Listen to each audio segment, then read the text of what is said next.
warahmatullahi wabarakatuh. Perkenalkan, kami dari kelompok 3 Rombel 3 akan mempresentasikan hasil dari kelompok kami. Sebelum memulainya, izinkan kami untuk memperkenalkan diri masing-masing. Perkenalkan, nama saya Dani Abdillah dari Prodi Informatika kelas TI 1A. Saya Ferdinand Markus Sayaram dari Prodi Teknik Informatika kelas 1C. Saya Maharani Hidayatul Kamilah dari Prodi Teknik Informatika TI 1B. Saya Nur Ahmadji dari Prodi Teknik Informatika kelas TI 1A. Saya Muhammad Rehan Anwar dari Prodi Teknik Mesin kelas TM 1A. Yes.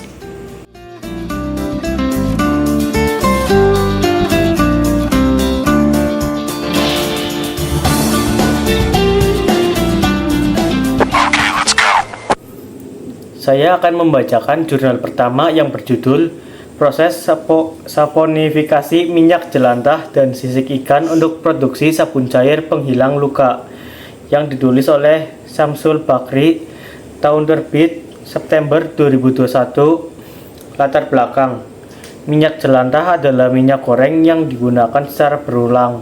Selain itu, minyak jelantah juga dapat berdampak tidak baik pada kesehatan apabila dikonsumsi. Apabila minyak jelantah ini langsung dibuang ke lingkungan, akan menimbulkan efek yang kurang baik dan mencemari lingkungan, yaitu dapat merusak komponen tanah, mengganggu ekosistem air, bahkan dapat menyumbat saluran pipa air. Akibat dari masih kurangnya pengetahuan mengenai dampak terhadap kesehatan maupun lingkungan, maka perlu adanya inovasi untuk mengatasi masalah tersebut. Jika ingin mengolah minyak jelantah menjadi produk ramah lingkungan dan bernilai ekonomis, kandungan asam lemak yang terdapat pada minyak jelantah dapat diolah menjadi sabun. Ikan merupakan kebutuhan pokok manusia, namun umumnya ikan hanya dimanfaatkan dagingnya saja untuk dikonsumsi, sehingga menghasilkan limbah yang hanya dibuang tanpa pengolahan lebih lanjut. Limbah yang dihasilkan seperti sisik, tulang, dan kulit, sehingga perlu adanya inovasi untuk memanfaatkan limbah tersebut. Salah satunya adalah limbah sisik ikan yang dapat dijadikan sebagai sumber kolagen. Berdasarkan hal-hal tersebut dan perlunya pemanfaatan limbah untuk mengatasi pencemaran lingkungan, maka perlu pendalaman dan pengembangan lebih lanjut mengenai produk sabun terbarukan, sehingga peneliti tertarik melakukan penelitian mengenai pemanfaatan limbah minyak jelantah dan sisik ikan sebagai sabun cair penghilang luka dengan proses saponifikasi. Tujuan penelitian ini bertujuan untuk mengetahui perbandingan komposisi bahan baku yang optimal antara minyak jelantah dan KHO untuk kesehatan kulit dengan penambahan kolagen dari limbah sisik ikan untuk menghilangkan bekas luka agar menghasilkan sabun cair penghilang luka.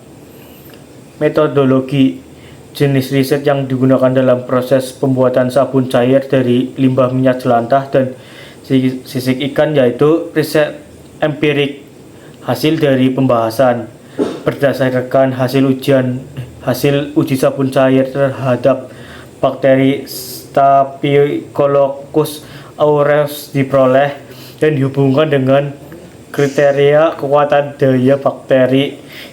Itu dapat dikategorikan berdasarkan zona hambat yang terbentuk, di mana ukuran diameter zona hambat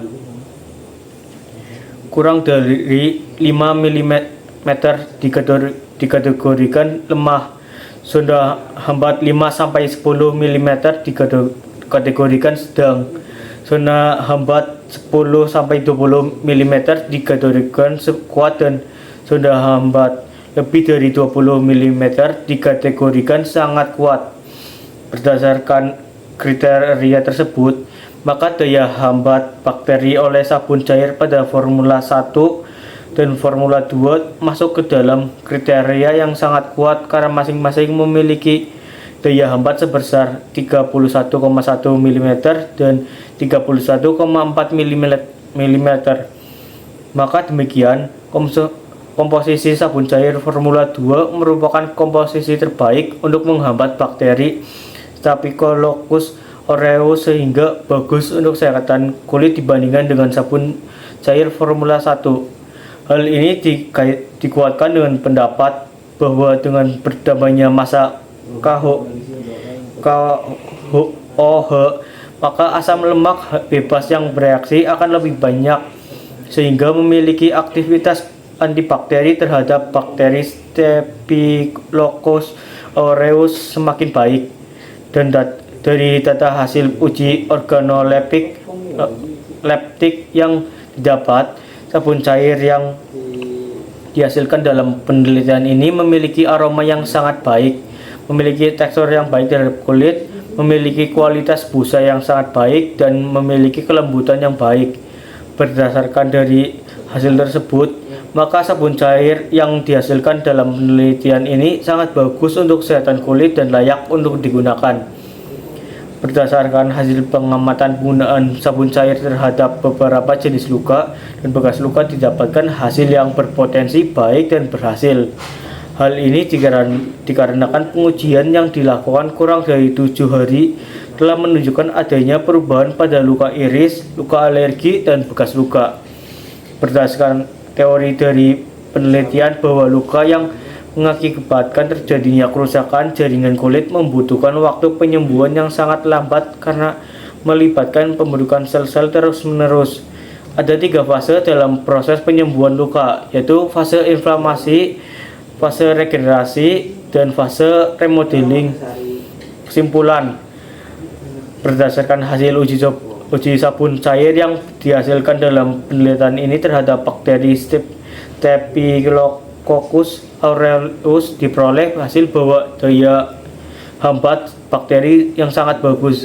Berdasarkan hasil uji organoleptik, sabun cair yang dihasilkan dalam penelitian ini memiliki kualitas yang sangat baik dari segi banyaknya busa, aroma, dan kelembutan. Dilihat dari segi penghilang luka, sabun cair ini berpotensi baik dan berhasil dalam menghilangkan luka. Saya akan membacakan jurnal kedua yang berjudul Variasi Penambahan Kitosan dalam Pembuatan Bioplastik dari Limbah Sekam Padi dan Minyak Jelantah. Ditulis oleh Cheng Ristinama dan Gita Afifah Wulandari. Tahun terbit Januari 2021. Latar belakang, meningkatnya konsumsi plastik setiap tahun menyebabkan penumpukan limbah plastik yang sulit terurai, sehingga diperlukan alternatif seperti bioplastik yang ramah lingkungan.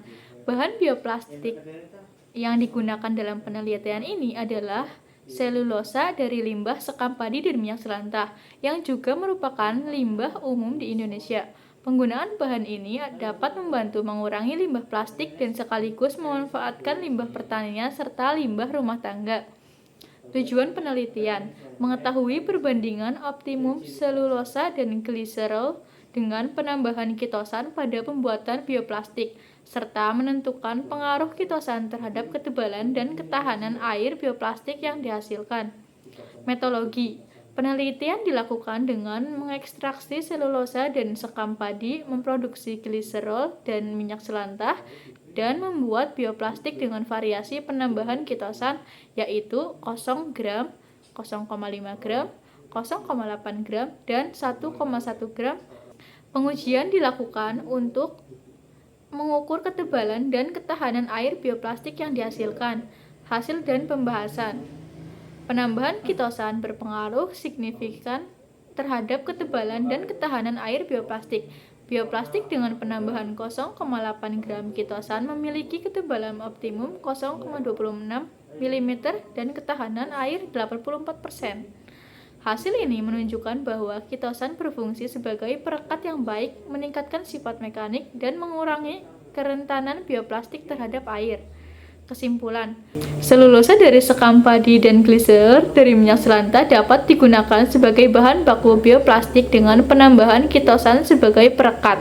Penambahan kitosan terbaik pada konsentrasi 0,8 gram menghasilkan bioplastik dengan ketebalan 0,26 mm dan ketahanan air sebesar 84%. Saya akan membacakan jurnal yang ketiga dengan judul Edukasi Pengelolaan Minyak Jelantah Menjadi Sabun Cair Menggunakan Metode Saponifikasi. dengan penulis yang pertama Himati Sahidah, yang kedua Inas Marwah Zakia, yang ketiga Rio Alfiani Ari Setiawan, yang keempat Kisti Zakiyatu Husna, dan yang terakhir Ayu Kharetul Umaroh. Tahun terbit 6 Desember 2023. Latar belakang: minyak jelantah merupakan limbah minyak goreng yang sudah dipakai lebih dari 3 kali. Minyak tersebut sudah tidak layak dikonsumsi karena dapat menimbulkan berbagai penyakit seperti kolesterol yang dapat mengarahkan ke serangan jantung ataupun stroke. Minyak jelantah yang dibuang begitu saja di area permukiman masyarakat seperti di saluran air atau tanah menyebabkan pencemaran lingkungan yang berpotensi merusak berbagai komponen yang ada di lingkungan jika tidak dikelola dengan baik. Pemanfaatan dan pengelolaan minyak jelantah dapat dilakukan dengan pemurnian yang dapat digunakan sebagai bahan baku pembuatan sabun. Tujuan: sosialisasi cara mengubah minyak jelantah atau minyak bekas menjadi sesuatu yang berguna bagi masyarakat sekitar dengan cara melakukan sosialisasi mengubah minyak jelantah atau minyak bekas menjadi sabun cair atau sabun padat. Metodologi: jenis riset yang digunakan dalam proses pembuatan sabun cair dari limbah minyak jelantah atau minyak bekas ini yaitu dengan cara saponifikasi. Hasil dan pembahasan: rangkaian kegiatan pengabdian masyarakat di Desa Grogol, Kecamatan Weru, Kabupaten Sukoharjo diawali dengan melakukan tes oleh masing-masing peserta. Tes ini berisi pertanyaan-pertanyaan terkait minyak jelantah yang masing-masing peserta diminta untuk mengisinya sesuai dengan keadaan masing-masing dan sebenarnya. Setelah dilaksanakan pretest, kemudian pembagian materi yang berbentuk live feed. Setelah pemaparan materi, dilanjutkan dengan pembuatan sabun dan minyak jelantah. Minyak jelantah yang digunakan saat praktik sebelumnya sudah direndam terlebih dahulu menggunakan arang semalaman dan kemudian disaring. Fungsi penggunaan arang untuk minyak jelantah ini dapat memurnikan minyak dan mengurangi bau tidak sedap dari minyak jelantah, baik untuk dikonsumsi kembali maupun untuk bahan pembuatan produk pada pelatihan ini. Produk yang dibuat berupa sabun cair. Sabun yang dihasilkan dari minyak jelantah sebanyak 700 ml menghasilkan sabun cair sebanyak 3.920 ml. Kesimpulan: pelatihan pengelolaan limbah minyak jelantah menjadi sabun cuci tangan dilaksanakan di Desa Grogol, Kecamatan Weru, Kabupaten Sukoharjo, bertujuan untuk memanfaatkan limbah rumah tangga berupa minyak jelantah agar menghasilkan produk bernilai jual. Kegiatan ini mendapat respon baik dari masyarakat Desa Grogol, terutama ibu-ibu Karang Taruna.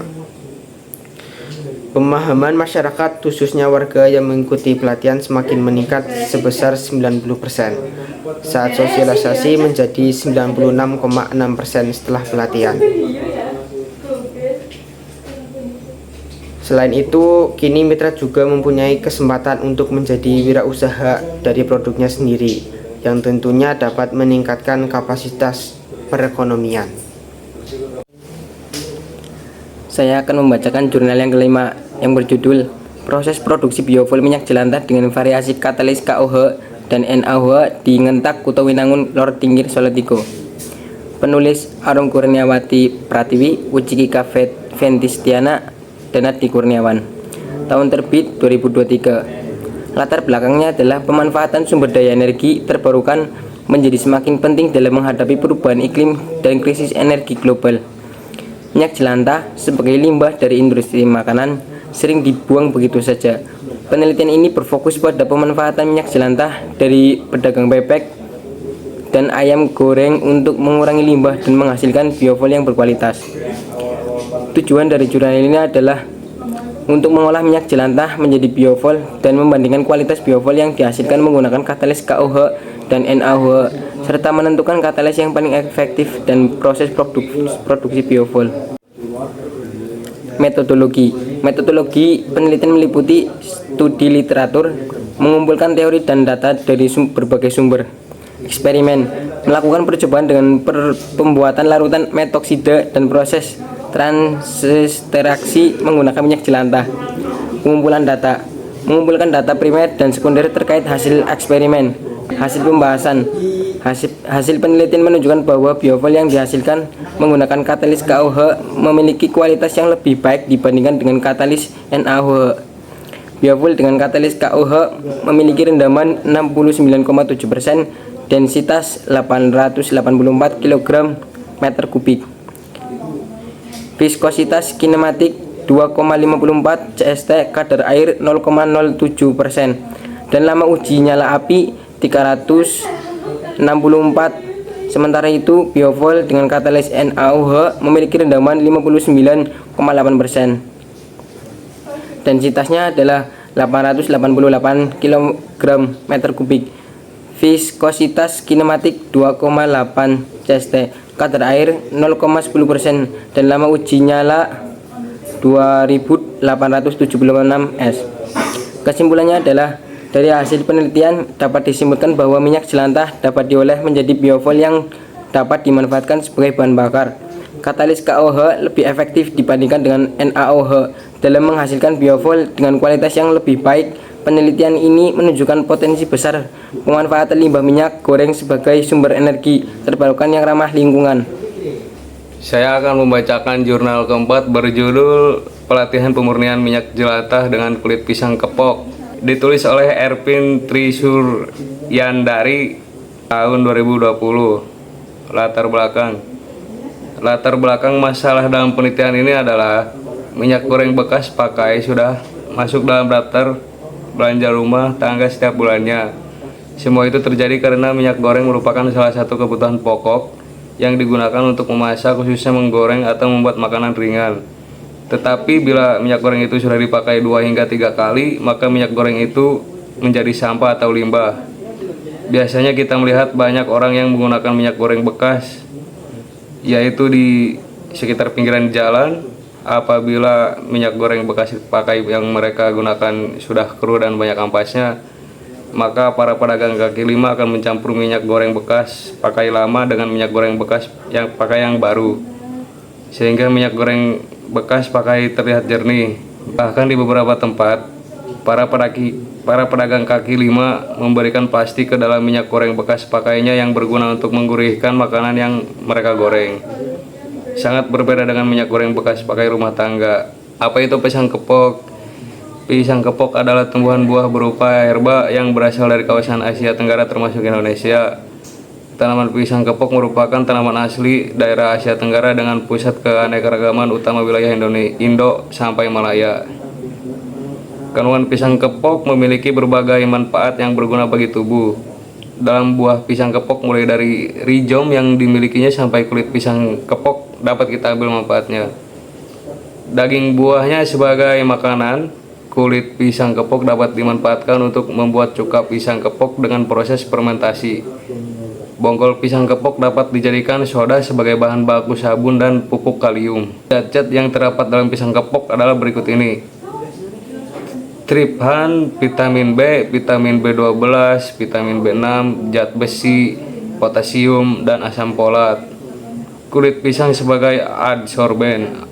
Kesimpulannya adalah pengguna minyak goreng bekas atau minyak goreng jelantah untuk konsumsi akan berpengaruh buruk pada kesehatan. Minyak goreng jelantah bisa dimurnikan dengan menggunakan kulit pisang kepok yang merupakan limbah dari pedagang gorengan. Dengan memurnikan minyak jelantah ini, para pedagang dapat melakukan penghematan dalam penggunaan minyak goreng sehingga mampu meningkatkan pendapatan para pedagang. Terciptanya pusat jajanan serba ada yang menyediakan makanan sehat terutama dalam hal penggunaan minyak goreng.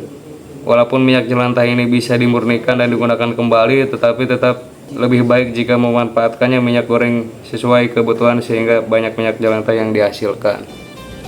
Sekian presentasi dari kami akhiri. Wassalamualaikum warahmatullahi wabarakatuh.